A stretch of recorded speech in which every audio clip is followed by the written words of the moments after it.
What's good with y'all, man? GZTV back with another video. We're back on the YouTube space. I'm going to be doing a Twitch stream later tonight, playing Fortnite, playing whatever, possibly doing some reaction videos. I have an all-new OBS setup, so we're going to be able to do whatever the fuck we want when we Twitch stream. On YouTube's strictly going to be, like the TV show content, some gameplays of like story mode games, talking about music. We'll do new music Friday on Twitch and stuff every week. If it's not an album, I'm gonna do a edited reaction of. But yeah, these are today we are going to talk about anyways the music that I didn't do a video reaction to. Everything but Cochise. Cochise was the only guy I thought was worthy of my time here. Really, yeah. Lil Durk dropping a 7/2/20 deluxe, and it's looking like it's going to be a #1 album. Now, I'm not a huge Lil Durk fan. I saw him in concert once because Lil Baby was there, and they had the Voice of Heroes thing, which was one of the best parts of both of their careers so far. But Lil Durk, he drops this deluxe record, and I'm thinking it's okay. Guys, there are 31 total songs on this guy's record. He is the most bloated, most money-hungry artist in the game. I just don't think he makes enough music with content in it. But yeah, you got Moneybagg Yo on here. You got ESTG, Duty Low after a pretty controversial part of his career happened. LMA, A Boogie with the Hoodie. You got guys like that. That's really what I listen to Durk for, dude. I listen to him for features. He had a really good album, He dropped the first iteration in March 2022. The album played as a victory lap, He's made it. He's came up. Over the course of some 10 years, Durk had gone from a promising young talent within Chicago's drill music scene to one of contemporary hip-hop's most beloved MCs. Someone who'd miraculously grown his fan base with every mixtape, album, and even guest verse. 7/2/20 was the most anticipated release of his career, and he rewarded fans new and old with some of his most personal raps to date. Yeah. That's really about it. I don't really have anything else to say. Let's just move on from his. Again, it's alright. Up next, Roddy Ricch gives us a Big 3 EP. And a lot of marketing has gone into this. He's gone on radio shows, he's done freestyles. People saying he fell off, he's trying to revitalize his career. In a sense, he's starting to do so with this EP.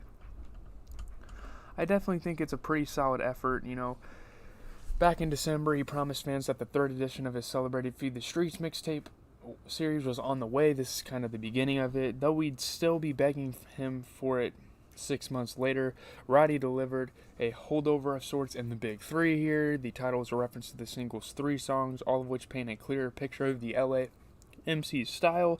On Real Talk, the Mustard collab he previewed at New York City Summer Jam Festival, Rich reminds listeners how he got to where he is. He's unrepentant about the frivolousness of his spending habits on Tootsies, and then on No Mop, forthright about the lengths he'll go to reward exceptional lovers. Together, the songs comprise a brief yet sturdy reminder that it's still Roddy's world, and the rest of us are just living in it. By the way, that's what Apple Music said about it. I don't wholeheartedly agree with what Apple Music has to say. I think they overhyped it a little bit. It's not a terrible EP by any means, but I don't think it really does anything for Roddy's career. He kind of bounces back. Real Talk, he says gang a bunch of times, and most people had a problem with that, but I don't think I had too big of a problem. None of these tracks were bad or anything. None of them were as bad as Live Life Fast. That was supposed to be his best record because it was separate from all of his other albums. It was its own concept album. It was supposed to be really good. Obviously, it didn't pan out the way anyone expected it to, but Feed the Streets 3. Am I excited to listen to it? Yeah. If there's no other albums that come out that week, I will probably do a live album reaction. I'm not as excited for that as I was for Live Life Fast. That was supposed to be his biggest release. Unfortunately, he disappointed us a little bit. But yeah, Chris Brown also dropping a record, guys. Music this week was absolutely fantastic. He dropped Breezy, 24-song record, highly collaborative, 10th album. You got like Lil Durk, 5 Foreign, Lil Wayne, Blue, Lil Baby, Wizkid, Hearse, a great mix of hip hop and R&B on this album. I enjoyed it. You know, Bryson Tiller, LMA, ESTG, Jack Harlow, Blast, Tory Lanez, so many different artists on here. I don't really have a favorite song. None of the songs really stood out to me, but I was streaming actually. By the way, that's a big thing I want to point out is I was streaming when I was listening to these songs and shit. So that's probably why like I don't have too many like thoughts about it in terms of concepts, lyrical schemes, all that stuff. But I think this album's pretty decent. I think Chris Brown did an okay job at it. Moving on, Kid Cudi, man, talk about me. Denzel Curry, JID, obviously Dot the Genius was involved. Dot the Genius and Cudi have a lot of history together. So, there was even a Lyrical Lemonade video to accompany this drop. And very interesting drums. You know, I think Denzel Curry definitely have the best part of the track, you know, carrying the momentum of his year off of Melt My Eyes, See Your Future. I might possibly be seeing him in St. Louis this year. So yeah, he's continuing this momentum, one of the biggest years of his career, and he's continuing it here working with Kid Cudi. He's worked with JID before, obviously, but Kid Cudi, that's a big time collaboration for him to make. So yeah, shout out to Denzel Curry. He just keeps going up from here. I'm really proud of him. He's put so much effort into his music. He's one of the most respectable artists in the game. And shout out to Cole Bennett and Lyrical Lemonade for providing us with a music video. Lil Nas X and NBA YoungBoy, Late to the Party. This is one of the bigger singles of the week, one of the more anticipated ones. I didn't really talk about it first because Lil Durk is just skyrocketing, man. It's insane. Lil Nas X and NBA YoungBoy, not a collab I ever anticipated, and they haven't had a pretty scrappy, pretty corny, like green screen, stock images type music video. I thought that was pretty funny. I don't know how NBA YoungBoy agreed to do that, but props to Nas X's team. He's a great artist. I think he's going to drop an album this year, and it should be pretty good. Montero last year brought us some great tracks, some personal tracks, emotional, very hype tracks, the whole 9 yards. It gave us everything we needed out of Nas. Not the Nas that most of you guys would think of, but Lil Nas X. Lil Nas X, I mean, it's a pretty good song in itself. It's very, very commercial. It's very mainstream sounding. It's very poppy, just like every other Lil Nas X record. I still kind of enjoy it. YoungBoy has some pretty memorable moments in his verse. That's about it there. Next, we're going to get into Brent Faiyaz, who comes at us with a brand new single now. With the announcement of this single earlier this week, he announced Wasteland, a 19-song record that is coming out July 8th. So we're going to have to wait a little bit, but yeah, you know, obviously it has singles like Gravity with Tyler, the Creator. It's got Wasting Time with Drake. This guy has some big tracks on here. Again, if July 8th rolls around and no one else is dropping music, I'll definitely, give this a edited reaction. Because I think Brent Faiyaz definitely deserves it. He's a big time artist. He's one of the biggest R&B artists in the game. You know, he announced that he has Alicia Keys on this project as well. So yeah, there's going to be 16 new tracks that come out July 8th. Pretty exciting. The whole fucking album is an hour, 4 minutes. That's crazy. But yeah, he had a good rollout for this. A lot of his fans are excited. So shout out to Brent Faiyaz. The track that he dropped, though, in itself, Price of Fame, it's 6 minutes long and it has vocal edits and stuff like that. I wasn't super high on it, but I definitely understand the appeal. I definitely understand where his fans like a track like this. But yeah, I mean, shout out to Brent Faiyaz, sorry. YG with an absolute banger with 21 Savage, Tyga, and Bia. You know, with artists like that on the track, the song isn't all the way memorable, but I think it's definitely a pretty enjoyable track. I don't have too much else to say. I gotta kind of get through the rest of the albums here and the drops. Yeah, French Montana, Montega, Harry Fraud. You know, they dropped a brand new record. It's pretty solid. I'm not gonna give them a whole bunch of credit. You know, I'm not a huge French Montana fan. They dropped off a 12-song, 38-minute record. You know, Babyface Ray, the single, kind of drew some hype for the album. There's some really cool features in here. ESTG, Rick Ross, Jadakiss, Benny the Butcher, Quavo, all sorts of guys on here. It's kind of set up as like a mafioso type of album, but there was a time in the early 2010s, towards the very beginning of each of their careers, when Harry Fraud's infamous producer tag, La Musica de Harry Fraud, if you've ever heard that producer tag, that's who it is, was almost certain to be followed by the voice of French Montana. Though they'd continue to work with each other throughout their respective ascents, the project-long pairing that is Montega feels like a return to form for the pair, each having the slow-burning NYC street hip-hop defining mixtape classics of their earliest days to thank for the wealth of opportunities that would follow. Montana has, over the course of a somewhat winding and highly collaborative career, had his hands in hits that have defined New York's underground, dirty South trap music, Miami mega club smashes, contemporary mafioso rap, and even Afrobeats-influenced hip-hop. But there's just something right about hearing him talk tough over impeccably selected rock and soul samples. We get that in droves here, along with features from some of street hip-hop's most in-demand MCs, including Babyface Ray, ESTG, Rick Ross, and Benny the Butcher.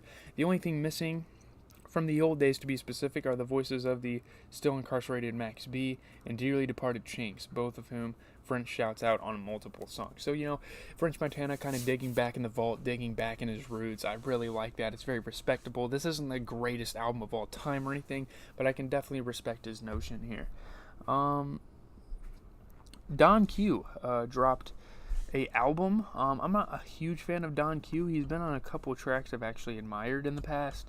He drops this Corleone track. He's worked with A Boogie with the Hoodie. That's pretty much his main collaborator.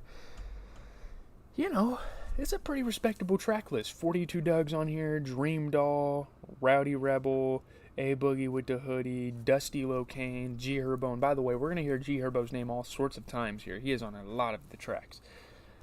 I don't really have anything to say. Shout out to Don Q, Don Corleone. He had to call the album an album Corleone, right? MGK Mainstream Sellout Deluxe. Didn't even listen to it. The track list didn't catch my eye. The only feature was Glaive, and we actually already listened to that track. Fuck you, MGK. I don't care. Giveon. Oh, man. Give or take. Giveon provides us with a brand new record. Oh, my goodness. Guys, this is one of the best albums that dropped all week. It's crazy to say that, Giveon probably didn't drop the best record of all week. But yeah, I think this is his debut album. I don't think he's dropped an album. I think he's dropped a bunch of tapes.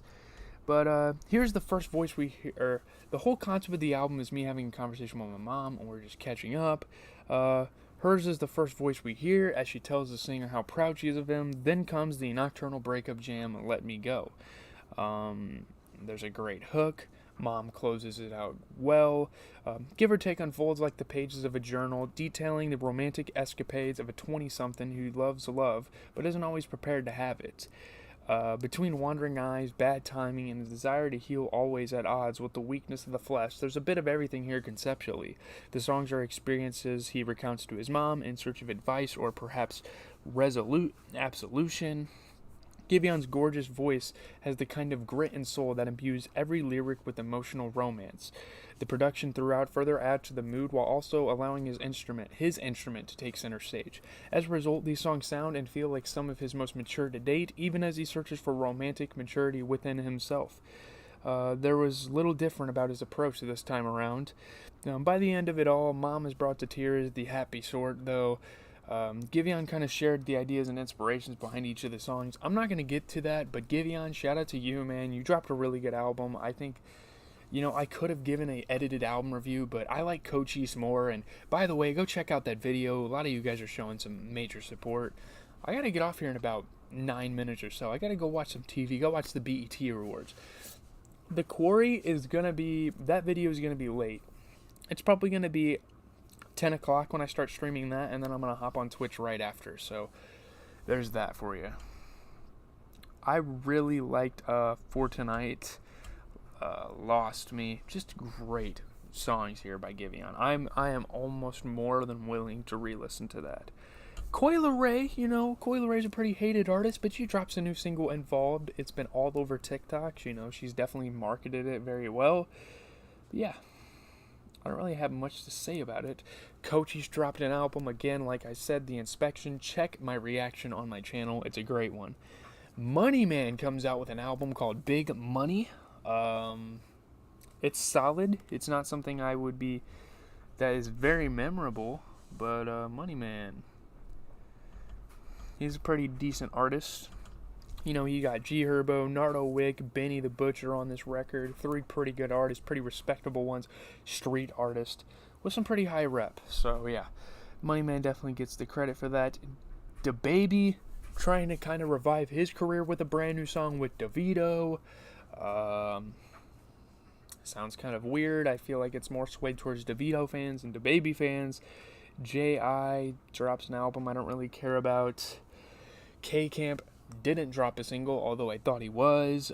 BK the Ruler dropped a track with Ski Mask the Slump God. How refreshing is it to hear Ski Mask the Slump God back on a mic? I think that's fantastic. Yeah. Ski Mask had a couple cool cadences and flows on there, as usual. That's what we should expect.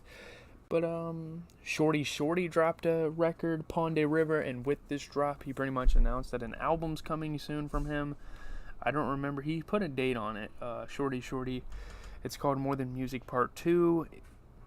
And it's going to be 17 tracks. So we'll see if he has features on there or whatnot.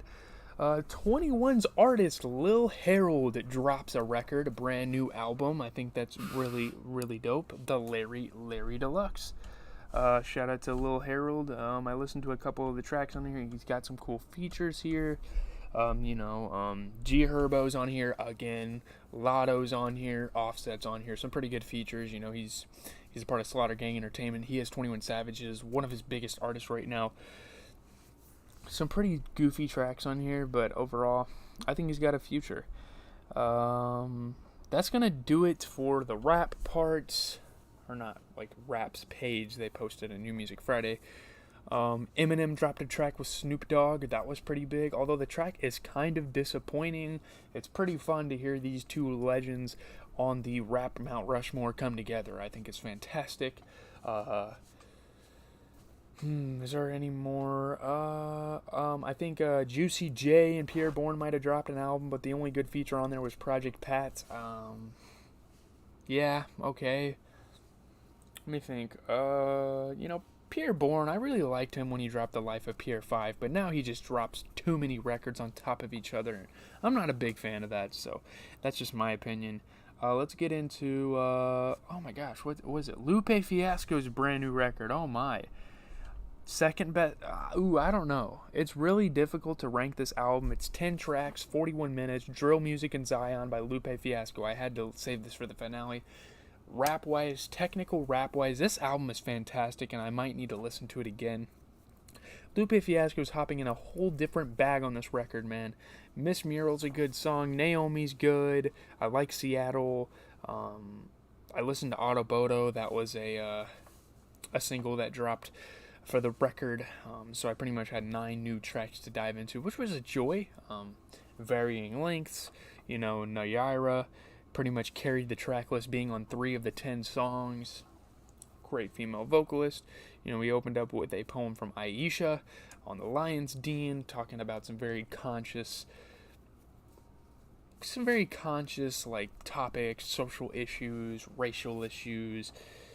Yeah, I would definitely like to break this down sometime, but I don't really have much time for it. Lupe Fiasco, he's an absolute legend. He's one of the better lyricists I've ever heard.